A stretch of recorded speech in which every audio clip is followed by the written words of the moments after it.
Among other protections of individual liberties such as freedom of speech, religion, and the right to petition government, the First Amendment to the U.S. Constitution provides for the freedom of the press.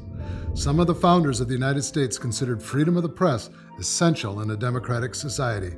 John Adams argued that the liberty of the press is essential to the security of the state. Adams' successor as president, Thomas Jefferson, wrote, "Our liberty depends on the freedom of the press, and that cannot be limited without being lost." Although this strong belief in the vital importance of a free press dated from colonial times, three landmark cases in the 20th century established contemporary legal precedent. Neer versus Minnesota in 1931, New York Times Company versus Sullivan in 1964, and New York Times Company versus United States in 1971.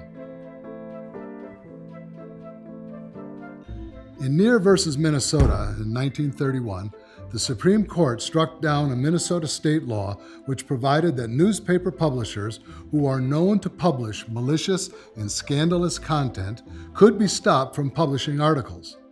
The court ruled that this kind of law violated the First Amendment, guarantee of freedom of the press, by imposing a prior restraint or government interference with freedom of the press by outlawing a publishing enterprise because it assumes the publisher will provide undesirable content. One legal scholar has called Neer versus Minnesota the court's first great press case. In New York Times versus Sullivan in 1964, an accusation of libel was brought by L.B. Sullivan, a city commissioner in Montgomery, Alabama.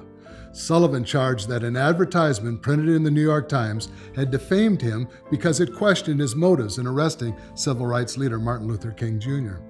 The court ruled that the ad was protected speech under the First Amendment. In this unanimous decision, First Amendment protection was extended to all statements, even false ones, about the conduct of public officials, unless statements are made maliciously or recklessly. The 1971 New York Times versus United States case is sometimes called the Pentagon Papers case. The administration of President Richard Nixon tried to block the publication of classified government materials related to America's involvement in the Vietnam War. The government argued that prior restraint in this case was necessary and justifiable in the interests of national security. The Supreme Court, however, ruled in favor of the newspaper.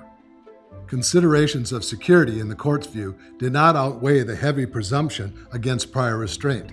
Publication of the documents, the justices reasoned, would not result in immediate, inevitable harm endangering American forces, and as a result, prior restraint was not justified. An intriguing variation on the issue of freedom of the press has emerged in the 21st century. Beginning in 2006, WikiLeaks started releasing classified government documents and whistleblowing revelations about hidden actions of government officials based on the public's right to information. WikiLeaks took the position that government in free societies has very little justification for concealing its actions or plans, even when national security may be in question. For WikiLeaks, freedom of the press was an absolute liberty.